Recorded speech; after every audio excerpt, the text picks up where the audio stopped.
అందరికీ జేబీమండి. నా పేరు నల్లపు నీలాంబరం, భీమసేన సేవాదళ అధ్యక్షుడిని. ఈరోజు ఆంధ్రప్రదేశ్లో టీడీపీ గవర్నమెంట్ ఫామ్ చేశారు. చాలా సంతోషకరం. టీడీపీ గవర్నమెంట్ వచ్చినందుకు ఓ పక్క దళితులు కూడా సంతోషపడుతున్నారు. టీడీపీ గవర్నమెంట్ రావటానికి ఎంతోమంది దళితులు పనిచేశారు.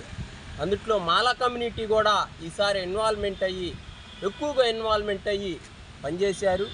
ఈ క్రమంలో పనిచేసిన వాళ్ళ పేరుల్లో జాతీయ మాల మహానాడు అధ్యక్షుడు గోళ్ళ అరుణకుమారు, మల్లెల వెంకట్రావు గారు, అదేవిధంగా చారవాక గారు, అనేక మంది ఈ రాష్ట్రంలో ఉన్న మాల పెద్దలందరూ కలిసి టీడీపీకి ఒక కసికతో పనిచేసి టీడీపీ గవర్నమెంట్ని గెలిపించడం జరిగింది. ఈ గెలిపించిన క్రమంలో గవర్నమెంట్ ఫామ్ చేశారు. చాలా సంతోషకరం.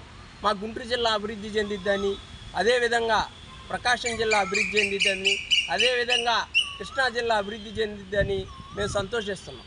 ఎందుకంటే ఎంతో సీనియర్ నాయకుడు చంద్రబాబు దాదాపు 40 సంవత్సరాల నుండి పనిచేసి బడుగు బలహీన వర్గాలకి ఎంతో అండదండలుగా ఉన్నాడు. మరి అసమంటి నాయకుడు సీనియరు ముఖ్యమంత్రి అవటం అందరూ కూడా సంతోషంగానే ఉన్నారు. మేము మాట్లాడాల్సింది ఏంటంటే, ఈరోజు బాధపడుతుంది ఏంటంటే, ఈ రాష్ట్రం దాదాపు ఇప్పటికి 15 రోజులు కాలేదు. 15 రోజులు కాకముందే మా మాలమాదిగలు గ్రూప్ 1 ఆఫీసర్లని అప్పుడే దాడులు చేయటం అనేది జరుగుతుంది ఆంధ్రప్రదేశ్లో. అందుట్లో మరి ముఖ్యంగా ఆచార్య నాగార్జున యూనివర్సిటీ ఈసీ రాజశేఖర్ గారి మీద నువ్వు 3 రాజధానులకి కట్టుబడి పనిచేశావు, నువ్వు స్వచ్ఛందంగా రాజీనామా చేసి పక్కకి వెళ్ళిపో అని చెప్పి బెదిరియటం అనేది కరెక్ట్ కాదు. ఈరోజు ఎంతో విర్రవీగి జగన్మోహన్ రెడ్డి కూడా నేను ముఖ్యమంత్రిని అయ్యాను, నేను ఎవరిని కలవనేను అని చెప్పి ఒక నిరంతరం పరిపాలన చేసి ఈరోజు ఆయన ఎక్కడ కూర్చున్నాడో మీరు గ్రహించుకోవాలి. ఈ 5 సంవత్సరాల్లోనే ఏదో అయిపోయింది, ఏదో చేస్తున్నారని చెప్పి ఊహించుకొని మా మాలమాదిగల మీద దాడులు చేయటం అనేది కరెక్ట్ కాదు. ఎక్కడో జిల్లాకి ఒకళ్ళు ఉంటారు ఆఫీసర్సు, వాళ్ళ మీద మీరు కక్ష సాధింపు అనేది కరెక్ట్ కాదు. అదేవిధంగా మీరు చక్కగా పరిపాలన చేయండి. రానున్న రోజుల్లో మా పేద ప్రజలందరినీ, బడుగు బలహీన వర్గాలందరినీ ప్రేమిండి మరొకసారి అధికారానికి రావడానికి ప్రయత్నించండి.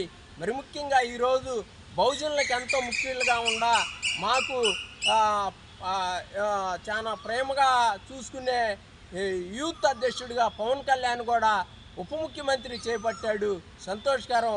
మీ పరిపాలన రాజ్యాంగానికి పేద ప్రజలకి దగ్గరగా ఉండాలని చెప్పి తెలియపరుస్తున్నాం. ఇటువంటి దాడులు చంద్రబాబు గారు ఖండించాలి.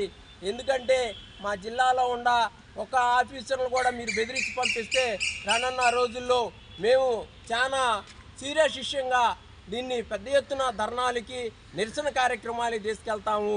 ఎట్టి పరిస్థితుల్లో ఒక ఆఫీసర్కి అన్యాయం జరిగిన ఆయన ఊరుకోమని చెప్పి తెలియపరుస్తున్నాం. జై భీమ్.